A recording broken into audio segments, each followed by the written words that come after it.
Okay, so let's get right into it. We are pouring an incredible amount of money and effort into what we call nature-based solutions to fight climate change. Planting huge forests, restoring these vital wetlands. And the whole point is for them to lock away carbon for at least 100 years.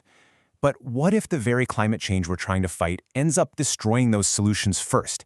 How do we make sure all that work, all that investment, isn't just literally washed away? And that is the big question, isn't it? It's especially true for our most powerful allies right on the coast. It's this strange paradox that's really at the heart of what we're talking about today. So let's set the stage here. In one corner, you've got tidal wetlands. Think mangrove forests, salt marshes. These ecosystems are absolute superstars when it comes to capturing carbon. And in the other corner, you have the slow, steady, relentless threat of sea level rise. So you can see the conflict right here. On one hand, wetlands are our allies. They soak up just massive amounts of CO2, and they act like a natural shield for our coasts during storms. But they live exactly where the threat is the greatest. Rising seas can literally drown these places, eat away at the ground they stand on, and, this is the real kicker, release all that carbon they've stored right back into the atmosphere. This is the million-dollar question. Well, more like billion-dollar question for everyone involved. You can't just plant something and hope for the best. You need a way to peek into the future, to really stress test your project against what's coming. You need some kind of tool. And that brings us to this, the non-permanence risk tool. The best way to think about it is like a climate stress test for these coastal projects. It's designed to answer that 100-year question by breaking down the risk into 4 key checks. So let's walk through them. First up is coastal flooding. Now, this isn't just about how high the water gets. It's more like a battle. See, as the seas rise, the wetlands are actually fighting back by trapping sand and mud, which builds up the land. So the real question here is, who's winning?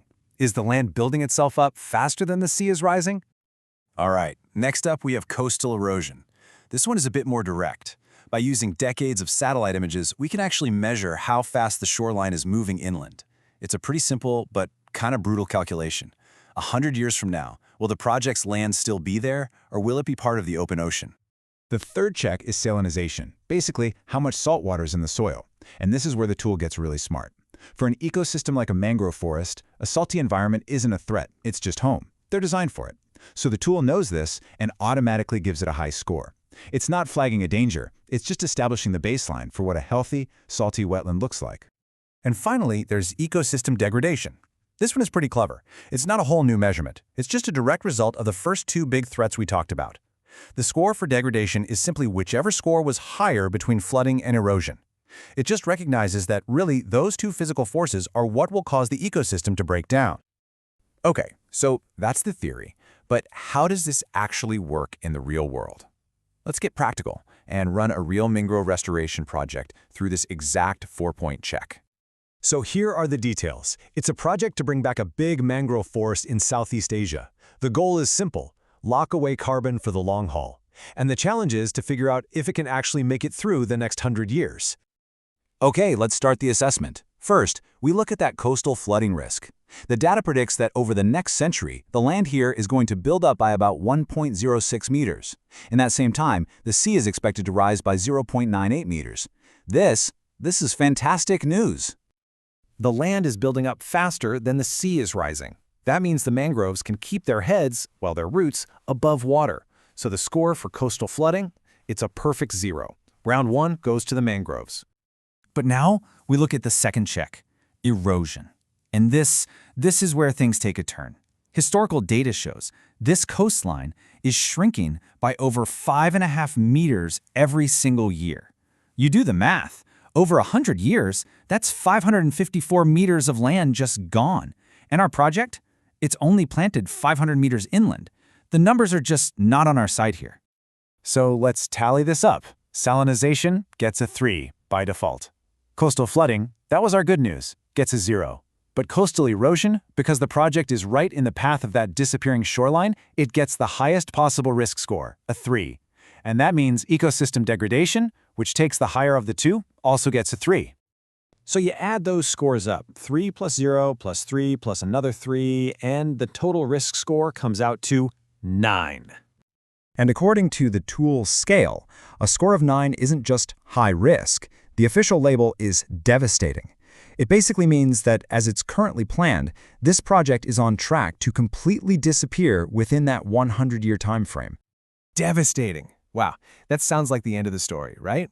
Game over. But this is actually where a tool like this is most valuable. It's not about shutting projects down. It's about making them smarter. Now, just to finish the process, the tool takes that local devastating score and it combines it with a bigger picture regional score for sea level rise impacts, which in this area is a 5. And the calculation gives a final, formal risk rating of 30. That's a high number. That just confirms this project is facing a very high risk. Which brings us right back to the most important question of all. So what? Is this project a write-off? Should everyone just pack up and go home? And the answer is a really firm no. This score isn't a final grade. It's not a failure. It's a diagnosis. And once you have a diagnosis, you can create a treatment plan.